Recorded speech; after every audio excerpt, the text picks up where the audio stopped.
After I realized that my son was in DHS custody and I told them that I was going to fight for him, I came home and I realized, because it was just was so much going on and stuff like that, and just so much turmoil going on, that I needed to sit down and reevaluate everything and get my stuff in order.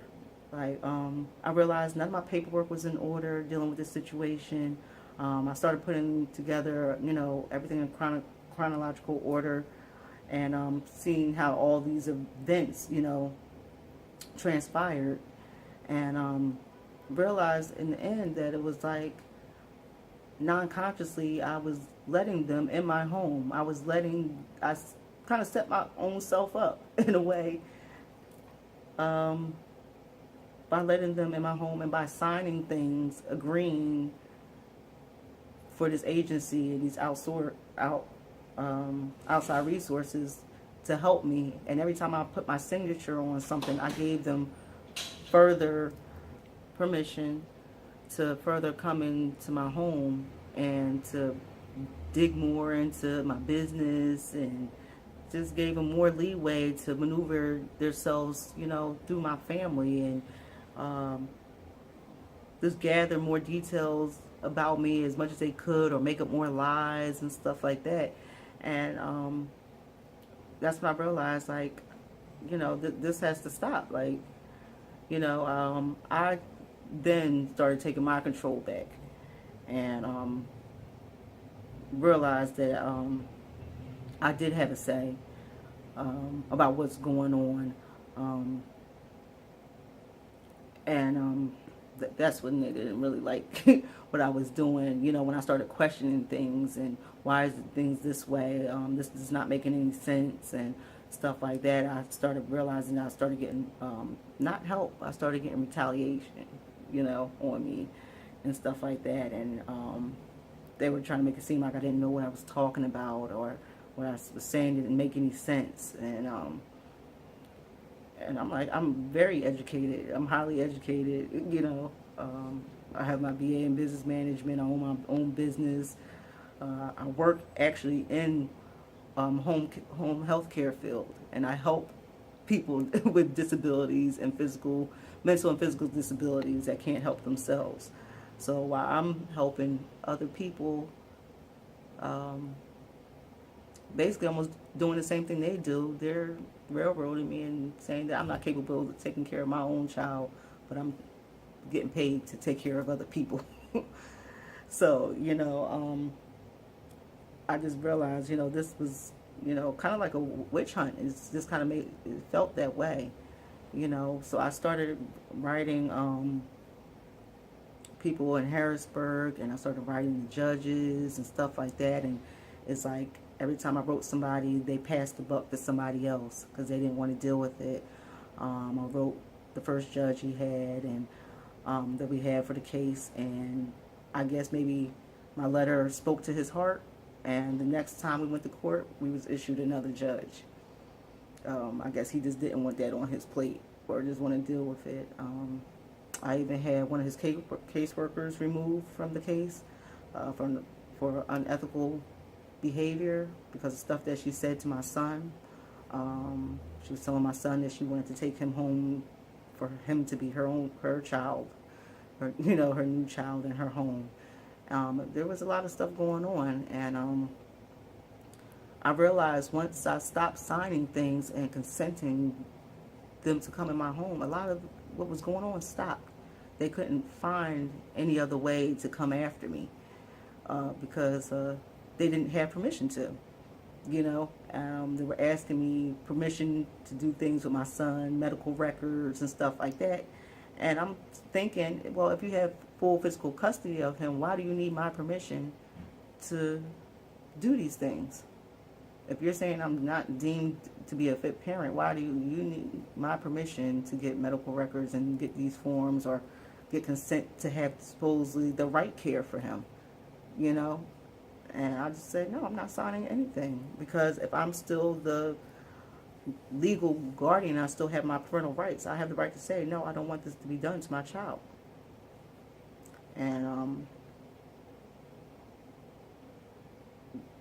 at that point, I think they felt as though their back was against the wall, and they were just trying to come up with more and more things for me to accomplish, more goals to accomplish. Every time I accomplished one goal, and that was, that was it for the list, then something else would come up, and something else would come up. And I realized, like, it seemed like it was going to be like a never-ending story, that was just constantly going to be in the system forever, and they just could constantly come up with things for me to do to seem fit enough for them, or and at a point of like maybe a year and a half ago, it was June of 2014, I just decided I had enough. My son, I know he was safe with his grandmother, and I needed to start building a relationship with my other children. I have put so many years into my son and his illness and this fight that I was dealing with him and stuff like that. I realized I was also neglecting my younger child that's underneath him, and my other kids that needed me and my time and attention, and even myself. My health started declining. I was put on blood pressure medication. I lost my hair in the middle of my head. I went bald. I was gaining weight, but wasn't eating. So it was all due to stress, and I realized I needed to regain my life again, and to rebuild and get my strength back, and then come back and fight this fight on a whole nother angle, and maybe can help somebody else that is going through something similar to this situation, or to prevent this type of situation from happening to somebody else, only if they knew some of the stuff that I knew.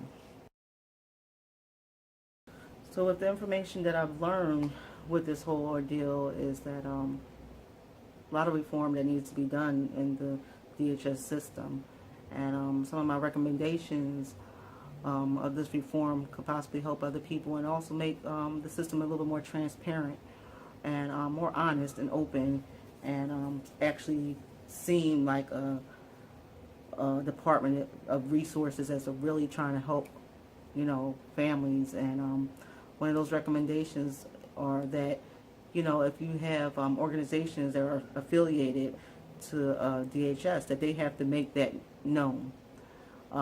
Like, I did not know the Turning Points was affiliated with DHS, and they have to let the family know that they're in a position after a certain point where they feel as though that changes are not being made, or enough changes up to their standards, I guess, are being made within the family, that they're deemed liable to report things to DHS.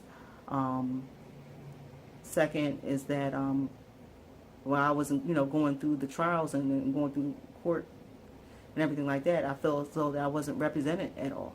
I had no voice. You're not allowed to speak at all in the courtroom. It's just a bunch of terminologies going back and forth between the advocates and the social workers, and they're going back and forth, and the judge is asking questions, and it's like, well, where is the parent's voice come into play? You're just reading things off of paper, things that can be misconstrued, things that can be made up by social workers that have ulterior motives and stuff like that. I think it would, make a lot of things clearer sometimes about what the problem is, or how to fix the problem.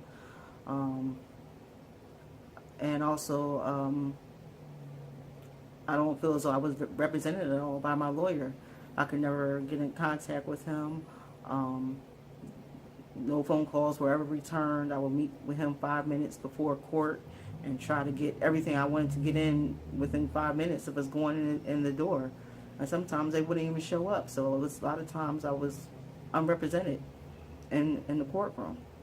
So I think those reforms definitely need to be made, where by law you have to have at least maybe an hour meeting or something like that with your lawyer before your court date, and if that hasn't transpired, then the court date needs to be rescheduled or something like that. Or and also, have the parents have an opportunity to have a voice and to get their story across, and not just listen to one side of the story.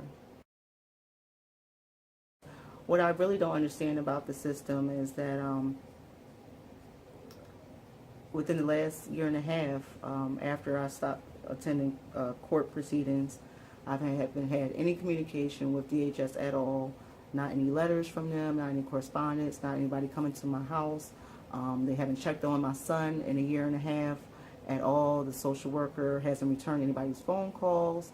Even the agency that my son's grandmother is under, which is Bethany Christian Services, has reached out to DHS and the social worker numerous times through emails, through phone calls, and everything like that, and she will not return anybody's phone calls and report to them any of the paperwork that they've asked from her.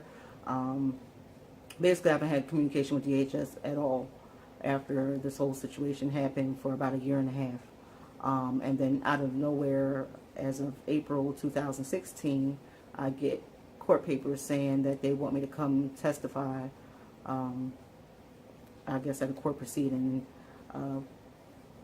Ironically, right before they're supposed to lose their license, you know, in order to function as a department. So, and also to this very day, I have unsupervised visitations with my son whenever I want to.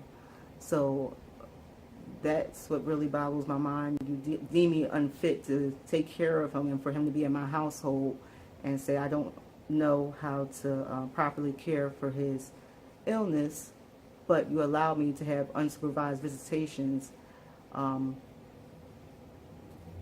with him to this very day. My visitations never changed. I never had to have supervised visitations. Nobody watched me give out medication or anything like that. So to the very day, I can go pick up my son whenever I want to, keep him for a couple days if I want to, and just return him back to his grandmother. So basically, he just lays his head there, but I can get him whenever I want to, and without any supervision. So I don't know how that's considered a better situation for him, or reform, or or what that was supposed to accomplish. All it did was accomplish of displacing my son, with another family member. Ooh, my heart is in such pain. What is there for you to gain? Think twice. Think twice.